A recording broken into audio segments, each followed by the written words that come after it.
আব্দুল্লাহ সে তার নানির বাড়ি যায় অনেক দিন পর কয়দিন থাকার জন্য, কিন্তু তার একটা জরুরি কাজ থাকার কারণে সেই দিন রাত্রেই তাকে বের হতে হয়। সে যখন বের হলো রাত্রি আনুমানিক 2টা 30 মিনিট, সে তাড়াহুড়া করে একটি সাইকেল নিয়ে রাত্রেই বেরিয়ে পড়ে। দ্রুত বাড়িতে আসার জন্য সে শর্টকাট একটা রাস্তা ধরলো। সেই রাস্তা দিয়ে একটু সামনে আসতেই একটা ইট ভাটা আছে, যেই ভাটাকে গ্রামের লোকজন ভুতুরে ভাটা বলে ডাকে। সে জানতো এই ভাটার নাম ভুতুরে ভাটা, কিন্তু সে সাহস করেই সেই রাস্তায় পা রাখে। এবং তারপর যা ঘটলো। বললে হাওয়া তো আছে, তাহলে সাইকেল যায় না কে?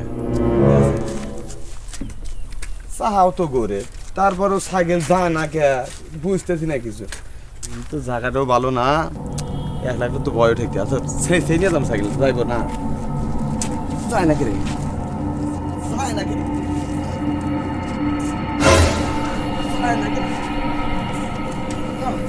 এই যে টানা টানতেছি সাইকেল লেগে না, মনে হয় কেউ পিছনটা টেনে ধরে হয়েছে, দেখি পিছনে কেউ টেনে ধরে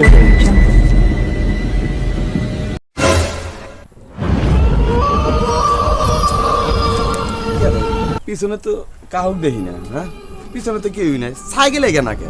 হ্যাঁ, কাহিনী বুঝতে নি। আল্লাহ কোন একবার বললাম, আল্লাহ না যায় না, গেমে একবারে শরীর একবার তেনা তেনা হয়ে গেল। না তাও শালা সাইকেল জানা কি হলো, শালা সাইকেল যাবো না, শালা কান ধরে নিয়ে যাবো।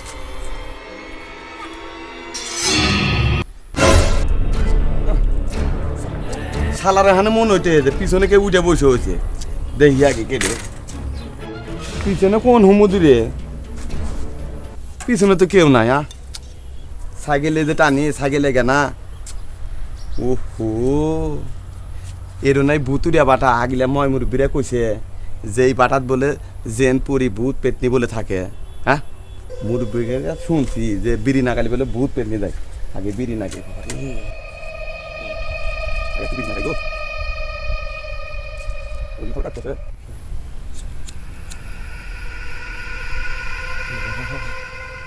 বিড়ি তো না খাইলাম, দেই আমার সাইকেল টান দিই, দেই সাইকেল লেগে নেই,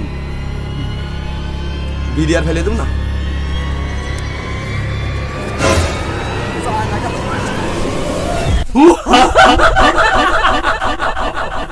কিরে তুই ভাবছোস যে বিড়ি ধরালি পারে আমি ভয় পাই আমি চলে যাবো না?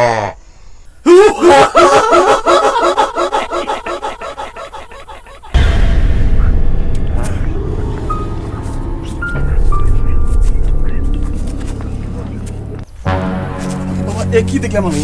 হ্যাঁ লাই লাই ই আল্লাহ, এক দেহা ভয় পাওয়া যাবে না, ভয় পালি আমাকে মেরে ছেড়ে দেবো। আমি কি তোকে দিয়ে ভয় পাই রে? হ্যাঁ, আমি কি তোকে দিয়ে ভয় পাই? তুই কি মনে করছো তুই কে বা ভূত রে? হ্যাঁ, তোর বাড়ি কনে ক?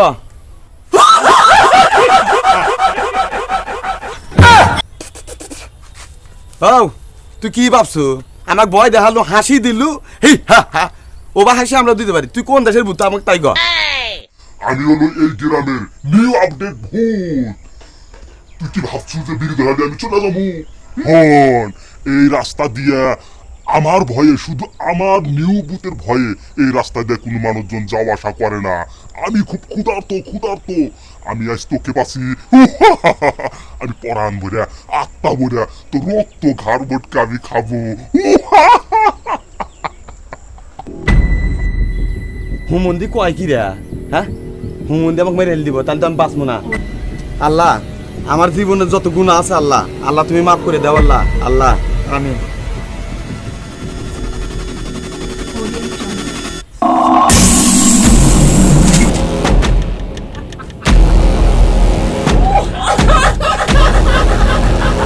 বহুদিন পর আমি আমার পেটের ক্ষুধা মিটাবো।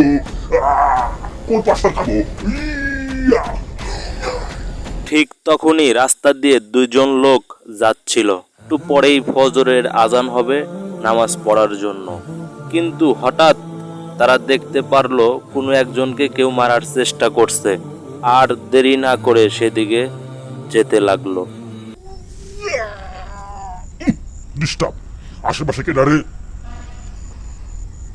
তুই আজকে বেঁচে গেল রে তুই আজকে বেঁচে গেল তোর মায়ের পাতা বিনা ছিল দেহে তুই আজকে বেঁচে গেল দুইটা নামাজি ব্যক্তি আসতেছে দোয়া দূরত করতে করতে আমার গাও খালি সোনা ফিরে গেল তোরে আবার কোনদিন পাই গেল তোরে সবাই চলতেছে ওর নামাজি ব্যক্তি আসতেছে